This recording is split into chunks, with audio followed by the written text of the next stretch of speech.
Zoe Saldana is now stepping into the world of directing, expressing her desire to tackle action films, particularly action heist movies. In a recent conversation at the Toronto International Film Festival, she shared insights about her future career, her experience with cultural representation, and her commitment to addressing issues of discrimination within the Latino community. This video will break down that interview and help you stay in the know for all things film. Let's begin. Saldana is one of the most prominent actors in the industry, with films that have collectively grossed over $15 billion.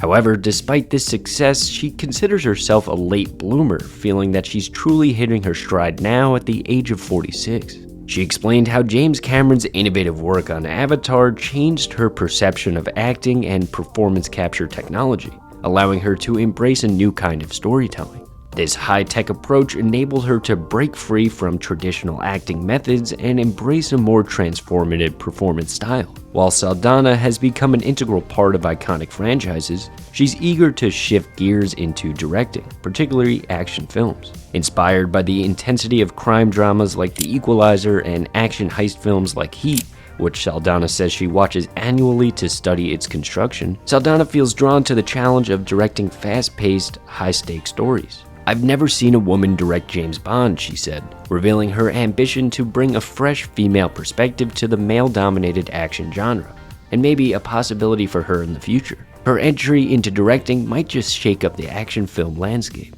So like I said, all this comes from a conversation Saldana recently had at TIFF. One of the most significant topics Saldana touched on was her role in her new movie Emilia Perez, a Spanish-language operatic crime drama. In the film, Saldana plays Rita, a Mexican character, despite her Dominican and Puerto Rican heritage. Aware of the current sensitivities around cultural appropriation, Saldana admitted to initially hesitating about taking the role. "I'm very aware of cultural appropriation now more than ever," she said, underscoring the importance of representing characters authentically. However, she soon realized that Rita's identity as a woman in a male-dominated legal world transcended her nationality.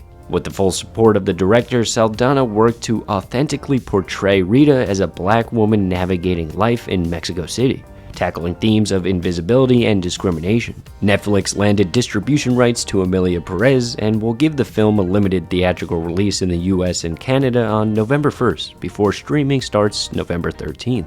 Saldana's discussion at TIFF also delved into the discrimination prevalent within the Latina communities. As a black woman herself, she has personally experienced a similar level of discrimination. "It's changing obviously, but it's very white Latino," she observed, sharing her experiences growing up in Latin America. And obviously all this is very important to movies. Saldana's role in Emilia Perez helped her spotlight this issue, and her lived experiences enriched her portrayal of Rita.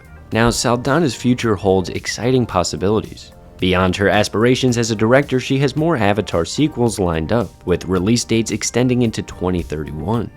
In a lighthearted moment, she teased the idea of Avatar the Musical, imagining a theatrical production featuring Cirque du Soleil performers. Despite the critical acclaim she has garnered, Saldana admitted she would love more recognition from the film industry, acknowledging that while awards aren't everything, they do matter to artists.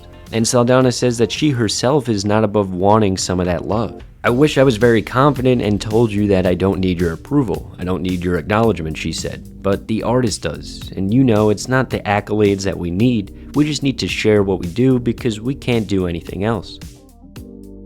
I'm curious to hear your thoughts on this interview in the comments down below. People seem to be pretty split on if these ideas really matter for a movie and entertainment purposes, or if they're actually really important to their lives. Let me know in the comments, and subscribe for more movie and film industry news.